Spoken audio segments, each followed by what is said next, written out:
guys, my name is Megan and today I've got some stealthy queer books for you. Alright, so today we're talking about some stealthy queer books, so books that are queer but they don't necessarily, like the covers don't necessarily look queer. So let's just go ahead and dive right in. The first one that I have for you is Silver in the Wood. This is a short story duology. So the first one follows Tobias, who is bound to the forest of Green Hollow. And he's been that way for longer than he cares to think back on due to some not great circumstances. And basically he is the protector of this wood, and one day Green Hollow Hall, which is the kind of estate that owns the Green Hollow Woods, gets a new lord, and that is Henry Silver, and he takes an instant liking to the woods and the woodsman that lives there. And this book, you would never know it's queer just by the cover. It's also really, really great. So next up, I'd like to recommend Running with Lions. This is following Sebastian, who is the goalie for the Bloomington High Lions soccer team. He's the goalie, and it's his senior year, and this is following the entire soccer team at their summer training camp as they're, gearing up to, start their season, getting in all that last minute training. And Sebastian is bi, and, he's out to the team. Actually, the whole team is filled with queer kids. Their coach has kind of collected all of these kids that, didn't have anywhere else to go after they were, outed by their other teams that they had been on. And this coach gives them a safe space to be themselves. Somebody shows up unexpectedly at the summer training camp, and that is Amir, who happens to be Sebastian's childhood best friend, and then their relationship got strained and they don't talk anymore. And Sebastian knows if he really wants this season to go well, he's gonna have to make this team mesh because Amir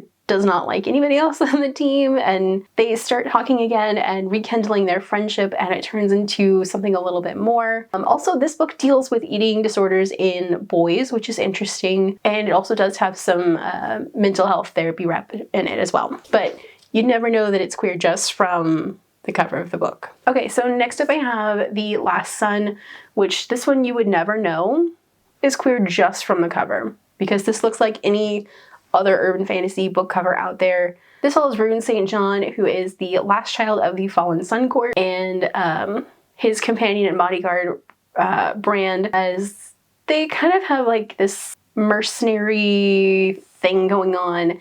They get hired to find people, and they take on odd jobs just to make enough money to get by. This is one of the queerest books that I've ever read. Every single character is queer. The magic system in this is based off of tarot cards, and the class system is also based off tarot cards. It's an absolutely fantastic book series. I have a video explaining why you should read this book, and I'll leave that link up in the corner, but also just be aware that there are a lot of trigger warnings going into this book series, and all of those can be found on the author's website.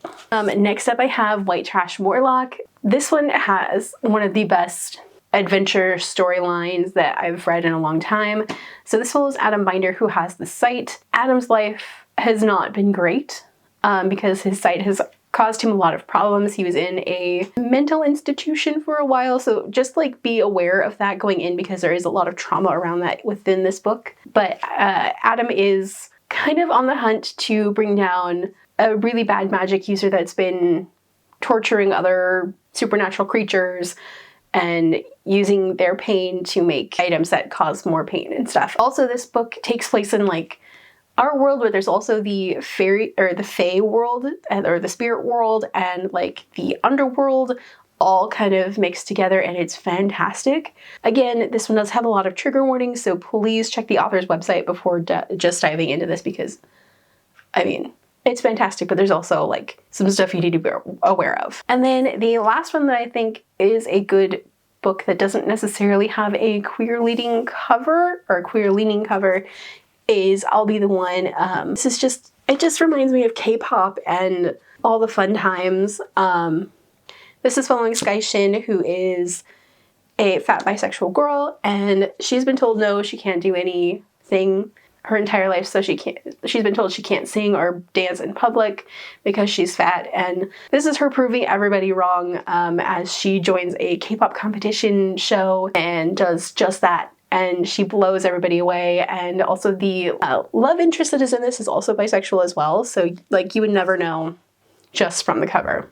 So those are just like a handful of the books that queer but don't have queer leaning covers, or you wouldn't ever suspect that they were queer just from the cover. If you guys have any you'd like to add at the moment, let me know down in the comments. If you guys like this video, don't forget the like button. If you haven't already but would like to, go ahead and hit the subscribe button. And if you'd like to follow me on social media for more bookish stuff, check out the links down below. Alrighty, bye guys.